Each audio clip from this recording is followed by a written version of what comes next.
45 minutos en Jerusalén, la capital eterna del Estado de Israel, y como anunciamos, Eduardo, ya tenemos en línea al profesor Natalio Steiner, él es director de comunidadesplus.com, que está muy activo por estas horas. Natalio, gracias por atendernos, Shalom, un gusto escucharte. Hola, ¿qué tal? ¿Cómo están todos ustedes?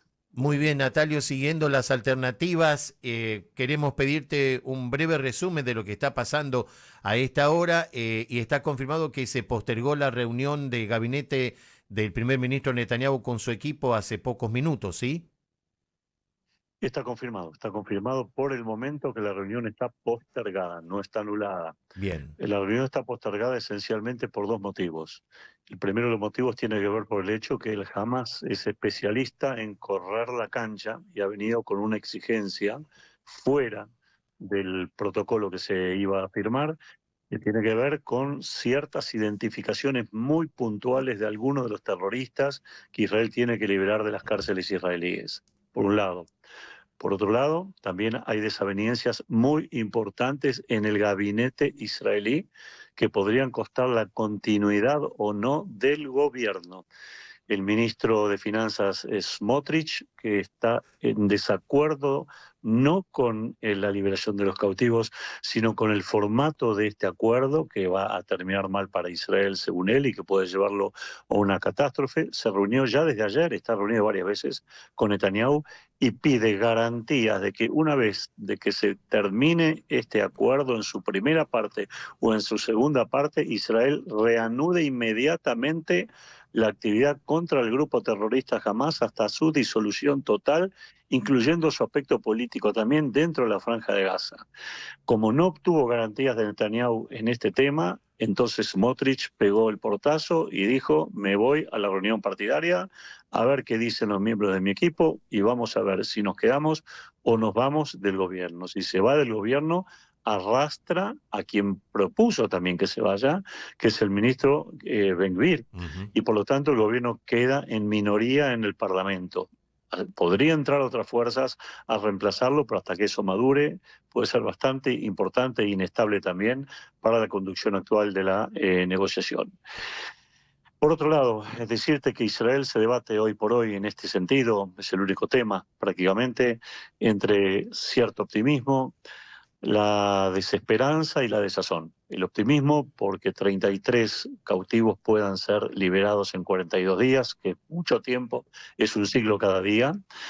La desazón porque evidentemente aquellos que no están en la lista de la primera etapa tienen miedo de no figurar, obviamente, en una segunda etapa, porque difícilmente pueda llevarse a cabo una nueva negociación con el Hamas islámico que va a empezar o que empezaría el día 16 de la puesta en marcha, posterior a la puesta en marcha de la primera etapa.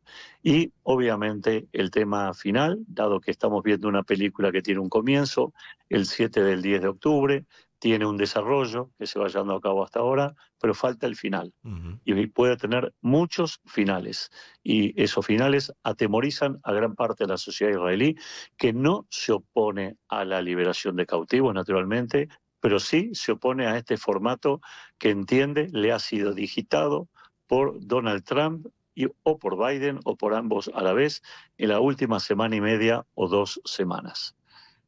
Natalio, estamos conversando con Natalio Steiner directamente desde Israel en vivo. Precisamente quisiera tocar a Natalio el ser humano. ¿Cómo percibes el acuerdo? Yo lo veo un poco presionado, yo lo veo un poco como que obligado. Y de hecho hay una respuesta ya del régimen iraní, que es quien está detrás de todo esto, que es una victoria para Palestina. Quisiera escuchar tu comentario. No, no cabe ninguna duda. Ayer, cuando uno ha visto en la televisión israelí las imágenes en ciudades palestinas, a las multitudes saliendo a la calle a bailar, a cantar, a festejar la liberación de terroristas asesinos con las manos manchadas de sangre, no cabe ninguna duda acá respecto a la flojedad de muchos aspectos de este acuerdo. Además de esto, tenemos que tener en cuenta que muchos israelíes piensan, y yo me incluyo, que el Hamas, después de 42 días supuestamente de un cese del fuego tranquilo, en el cual cual ambas partes se dediquen a intercambiar prisioneros y cautivos, etcétera, etcétera, el Hamás no se va a quedar durmiendo la siesta. El Hamás se va a fortalecer militarmente, va a reclutar nuevos miembros, va a reorganizar sus cuadros y por lo tanto va a prepararse para la continuación de una guerra que le puede costar la vida a otros soldados israelíes que ya han luchado y que han tenido logros y que ahora deben renunciar a los mismos. Es un tema que tiene muchas aristas. Por otro lado, también Israel ha puesto mucho, pero muchos elementos en la primera etapa para sacar adelante este acuerdo y se queda con pocos elementos para una segunda etapa, para negociar una segunda etapa. Retiradas territoriales se ven ahora, compromisos en lo que tiene que ver con asistencia humanitaria en cantidades importantes se ven ahora, la cantidad masiva de prisioneros que se van a devolver son más ahora que en una probable segunda etapa. Es decir, Israel está gastando sus baterías, sus pilas rápidamente en una primera etapa que será extremadamente difícil y tiene pocas pilas para la segunda etapa. Esto atemoriza mucho a muchísima gente. Y claro, la gente también se pregunta, siendo el Hamás lo que es, una organización criminal, terrorista, terrorífica, sanguinaria, sádica, y me quedo corto con los adjetivos, ¿se puede pensar en una segunda etapa de liberación de cautivos? Cuando cada día nos van a hacer la vida imposible, semana a semana, para liberar a los 3, 4 que tienen planificados por cada domingo.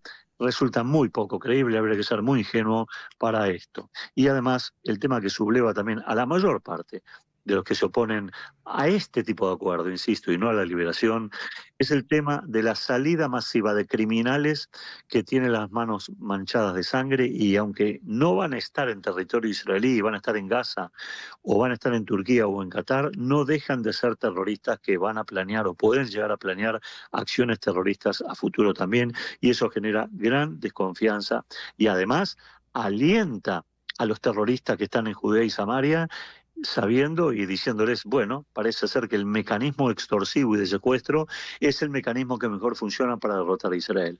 Y yo quisiera decir acá claramente que esto también nos está demostrando, por lo menos es mi impresión, que los países no solo pueden ser destruidos por un arma nuclear o por las armas convencionales o por la guerra convencional o por el terrorismo, también pueden ser destruidos cuando una organización terrorista extremista te trabaja psicológicamente, trata de destruir los puntos que unen a la sociedad que está enfrente, enfrenta a un sector con el otro, eslabona oposiciones, crea tensiones. Todo esto es lo que está haciendo el Hamás minuto a minuto y es lo que quiere, destruir a Israel por dentro como sociedad. Debo decir que si Israel no cambia, lo puede lograr y es muy peligroso. Justamente, Natalio, estamos con Natalio Steiner en directo desde Jerusalén a esta hora, en vivo. El asesor de seguridad nacional elegido por Trump, faltan 4 días para que Trump llegue a la Casa Blanca, dijo que no habrá lugar para Hamás en Gaza tras la guerra. Estados Unidos va a aumentar su apoyo a Israel. Netanyahu, obviamente apoyado por la nueva administración en la Casa Blanca, puede cambiar parte de su estrategia para avanzar con esto una vez que se recuperen algunos rehenes, o va a tener que seguir este cuento de la buena pipa por parte de Hamás. No, no, no. A ver, entendamos lo siguiente. El Hamas, más allá de ser una organización terrorista, es una ideología. Y las organizaciones terroristas pueden ser derrotadas, pero las ideologías perduran, persisten. El nazismo persistió, ciertas formas de comunismo han persistido también en diversos lugares del mundo, ciertas formas monárquicas. No es este momento para desarrollarlo, pero las ideologías persisten en líneas generales. Cualquiera que diga, aún el propio Trump, que el Hamas va a poder ser derrotado completamente el día después de los acuerdos en la Franja de Gaza, puede equivocarse, porque hasta el momento no vemos un mecanismo que indique que esto pueda ser así. Para que esto sea así, necesitaríamos que algún sector de la autoridad palestina, que lo quiera hacer, acompañado por Egipto, Estados Unidos, quizá algún país árabe que también quizás puedan aparecer y querer hacerlo, co-gobierne con Israel la Franja de Gaza durante algún tiempo hasta poder limpiar todo rastro y vigencia del Hamas islámico. Pero para Israel puede el tiro salirle por la culata, porque la Autoridad Nacional Palestina, como lo dije en este mismo espacio, en otra oportunidad, profesa un terrorismo blando, un terrorismo diplomático, un terrorismo light, no un terrorismo armado, pero sí un terrorismo que pontifica y compite con el otro terrorismo con otro tipo de armas. La justicia internacional, las Naciones Unidas, todo lo que tiene que ver con la siniestralización del Estado de Israel y los judíos en el mundo, todo eso es lo que la Autoridad Nacional Palestina hace, además de pagar los estipendios de los terroristas que mueren a las familias para sostenerse y mantenerse. No es la Autoridad Nacional Palestina, por lo menos tal cual como está conformada ahora, en su formato actual, la que pueda reemplazar al Hamás, aunque sería casi natural, porque cualquier intento que Israel ha buscado hasta ahora de buscar un liderazgo alternativo al Hamás islámico no ha dado resultado. Natalio, aquí hay un factor que quizá no se menciona mucho. Hablamos de lo externo, la política, la presión global, incluso las declaraciones del primer ministro, la actitud del grupo terrorista, pero vamos a hablar un segundo sobre los cautivos. Lamentablemente hay desnutrición, lamentablemente hay enfermedades. Y hay salud mental también de por medio. De hecho, creo que el sábado me estaba comentando Aarón que hay un niño que cumple 2 años y está secuestrado. ¿Qué pasa con estos cautivos? En primer lugar, lo que quiero decirte es que tomando el camino, si hay un camino positivo, y esperando que los cautivos sean liberados, aún en estos 42 días, hay un mecanismo que Israel ya está implementando desde hace unos días.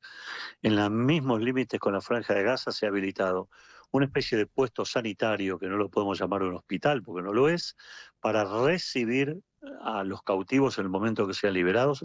Recuerdo que van a ser en tandas de A3 o 4, salvo la última tanda que sería 14.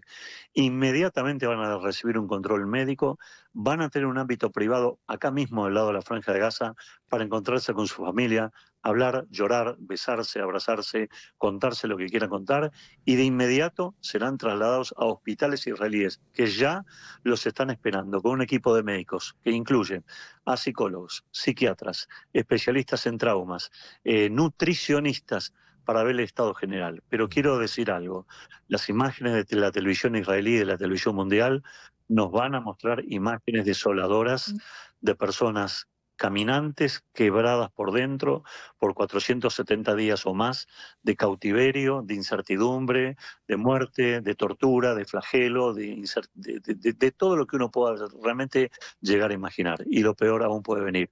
También vamos a ver imágenes de cadáveres envueltos en sábanas que van a ser retirados y que van a ser entregados también a sus familiares previa identificación para ser enterrados en la tierra de Israel.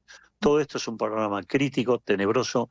No conozco en la historia de la humanidad un país que haya sido puesto de esta manera en jaque, en vilo, por una organización terrorista que prima facie parecía pequeña, pero que en crueldad es gigantesca, es inhumana en todos y cada uno de sus aspectos. Natalio, te agradecemos muchísimo este contacto. Estamos atentos a cualquier información que surja en las próximas horas. Esta reunión del gabinete va a ser trascendente para lo que ocurra de aquí en adelante. Y te despido con las palabras del presidente de Israel, el señor Herzog, que dijo: no hay mayor obligación moral, humana y judía que regresar a nuestros hijos a casa. Toda Rabá, te estamos contactando en cualquier momento. Un abrazo. Muchas gracias, que estén muy bien. Gracias, gracias.